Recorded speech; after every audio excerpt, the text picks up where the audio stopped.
People often say that you can't fully love someone else until you love yourself. And I wholeheartedly agree with that. If you don't know yourself, look after yourself, value yourself, it's almost impossible to have true connection with someone else. Without self-love, you'll start all relationships from a place of deficit. And even if a securely attached, wonderful, loving person shows up, you may not be able to be good at receiving that love unless you are practicing self-love, as you may push love away.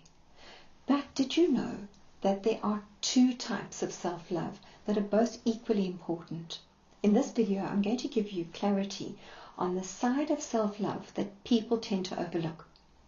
For those of you who don't know me, my name is Shelley, and I'm a specialist relationship coach. I help people all over the world to develop their skills in relationships, love, and connection. Self-love is one of the foundations I teach all of my coachees. It's the number one building block of a healthy existence. It's also the gateway to fabulous connections with other people. And in the same way that romantic relationships benefit from a balance of both tenderness and fiery passion, you also need both in your loving relationship with yourself. You need to have both the gentle side and the fiery side. True self-nurturing shouldn't just take the form of a gentle bubble bath kind of self-care of time-outs or other traditionally advised well-being escape mechanisms. Fully rounded self-love means that sometimes what we really need is the focused energy of fully embodied action.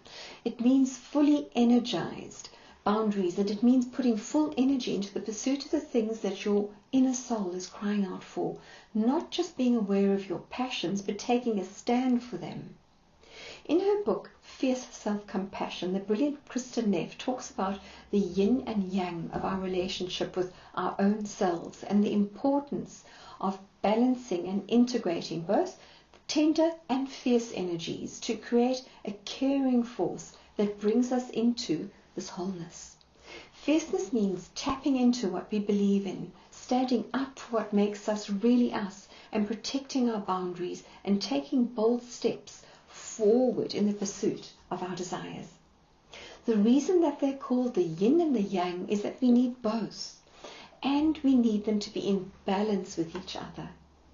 Tenderness without fierceness becomes complacency. Fierceness without tenderness becomes hostility and aggression. When they're both in balance, it means that we have a sense of self-compassion, but also a sense of energy. We have enough sensitivity towards ourselves to know how to look after ourselves, and we take healthy action in order to look after our needs. If we want to experience unconditional love for ourselves, we need to hold a compassionate space for all of these different energies, as well as our foibles, our pain, our imperfections, our dreams, and our fantasies.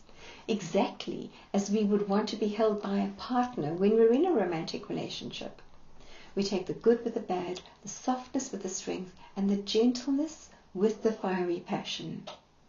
In today's culture, often as a result of gender role socialization in childhood, those with a feminine energy tend to find it harder to take such a fierce stand for their inner passions. But, being soft and gentle is more stereotypical for the feminine energy in this culture. Being passionate takes a different kind of courage and conviction. It can be quite a challenge, but in my experience, with practice and with the right kind of guidance of modeling, it's something that everyone can learn how to do. As with anything new that you're learning, the more that you make conscious space and time for it, the more that you can repeat it, the easier it becomes. If you'd like to work on nurturing that fiery side of your self-love, a great starting point is asking yourself these two questions. What would I really love to have, but I'm too afraid to ask for? And what action can I take today to take a step towards giving myself what I really want? If you allow yourself to listen carefully and you start to make a habit of tuning into your natural instinct of curiosity, you can start to tune into that gentle whispering of your inner voice, the passions, and start to encourage it to become stronger, prouder, more radiant, and a fierce call to action.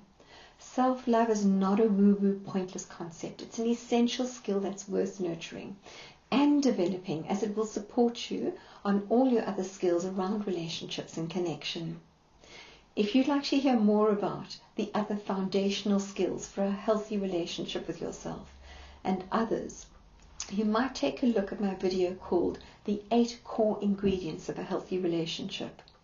It's a video that's packed with valuable insights and areas that I recommend that everyone pays close attention to. I hope you've enjoyed this video, because I love sharing my tools and my tips with you. So please subscribe, share, like this video so I can continue to share and spread the love.